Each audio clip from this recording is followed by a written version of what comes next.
கடற்கரை காற்றில் ஏதோ இருக்கிறது. கவலைகளை கரைக்கும் காயகல்ப வித்தை அது கற்று வைத்திருக்கிறது.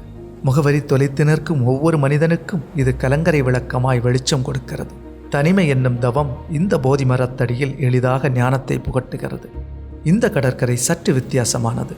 அழகையும் சுமந்திருக்கிறது, ஆபத்தையும் சுமந்திருக்கிறது. பாரதி ராஜா என்ற கலை அரக்கனுக்கு இந்த கடற்கரை ஒவ்வொரு திரைப்படத்திற்கும் உயிர் கொடுத்திருக்கிறது.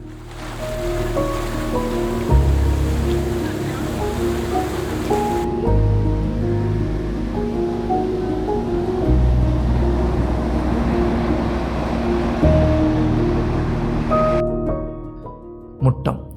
கன்னியாகுமரியில் பல கடற்கரைகள் இருந்தாலும் இந்த முட்டம் தனக்கென்று தனி கால் பதிக்கிறது. உயரமான பாறைகள், உயரமான அலைகள், ஈரமான காற்று என தன்னை நாடி வருபவரை மகிழ்விக்க இந்த கடற்கரை தவறுவதில்லை.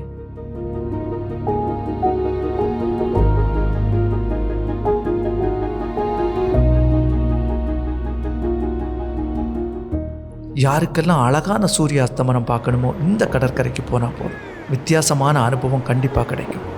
இந்த கடற்கரையில் அலைகள் ஓய்வதில்லை, கடலோர கவிதைகள் மற்றும் பல திரைப்படங்களின் நிறைய காட்சிகள் படம் எடுக்கப்பட்டிருக்கு. நாகர்கோயிலிருந்து கிட்டத்தட்ட 15 கிலோமீட்டர் பயணம் செய்தால் இந்த கடற்கரையை அடைய முடியும். டிஸ்கிரிப்ஷனில் கூகுள் மேப் லொக்கேஷனும் கொடுத்துருக்கேன்.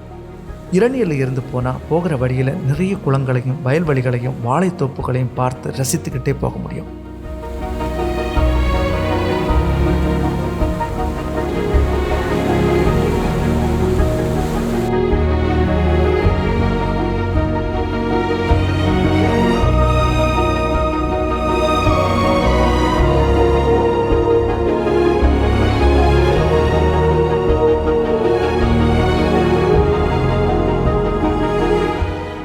இந்த பகுதி மக்கள் மீன்பிடி தொழிலை கொண்டிருக்காங்க. இந்த கிராமத்தில் ஒரு ஃபிஷிங் ஹார்பரும் இருக்குது. இந்த பகுதியில் நிறைய படகுகள் அடுக்கடுக்காக நிறுத்தி வைக்கப்பட்டிருக்கும். இந்த கடற்கரையை ஒட்டி இருக்கிற பகுதிகள் ரொம்பவே அழகாக இருக்கும். நிறைய கூழாங்கற்களை கொண்டுள்ள பெரிய வகையிலான பாறைகள், இதன் பின்புறம் சூரியன் மறையும் காட்சி திரைப்பட இயக்குநர்கள் மட்டும் அல்லாமல் நிறைய திருமண புகைப்பட கலைஞர்களையும் இயக்கும்.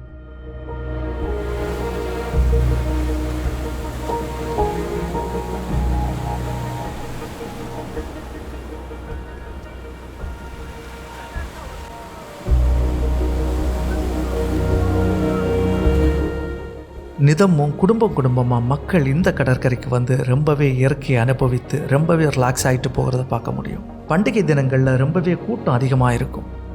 இந்த பகுதியில் ஒரு காலத்தில் செம்மண் தேரிக்காடு இருந்தது.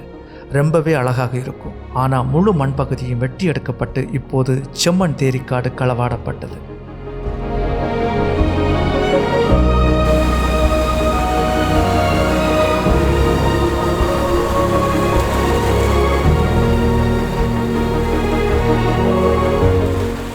முன்பெல்லாம் கடல்வழி பயணமே பிரதானமாக இருந்ததால் இந்த முட்டம் பகுதியில் பல வரலாற்று போர்களும் நடந்துள்ளது. தமிழ்நாடு தொல்லியல் கழக ஆவணப்படி இந்த பகுதியில் கிமு 4000 பகுதியை சார்ந்த நுண் கற்கால கருவிகளும் அதனை செய்ய பயன்படுத்தப்பட்ட மூலப்பொருட்களும் கிடச்சிருக்கு. இந்த கற்கால கருவிகள் சர்ட் மற்றும் குவாட்ஸ் மூல கற்களால் ஆன கருவிகளாகும். முட்டத்தில் கிடைத்த நுண் கற்கால கருவிகள் கன்னியாகுமரி அருங்காட்சியகத்தில் இப்போ காட்சி பொருளாக வைக்கப்பட்டிருக்கு. இதன் மூலம் இந்த முட்டம் மற்றும் அதனை சார்ந்த கிராமங்கள் எத்தனை பழமையானது என எளித அறிய முடியும்.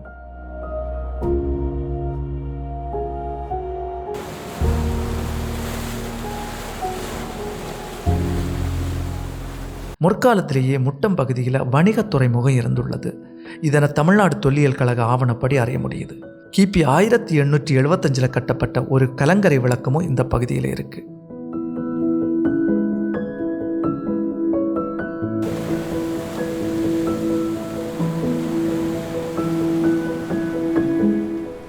இந்த கடற்கரை உங்களுக்கு பிடிச்சிருந்தா இந்த காணொலியை உங்கள் நண்பர்களுக்கும் பகிருங்க. இதே போன்ற காணொலியை காண இந்த சேனலை சப்ஸ்கிரைப் பண்ணுங்க. மீண்டும் இதே போன்ற ஒரு காணொலியோடு உங்களை சந்திக்கிறேன். நன்றி.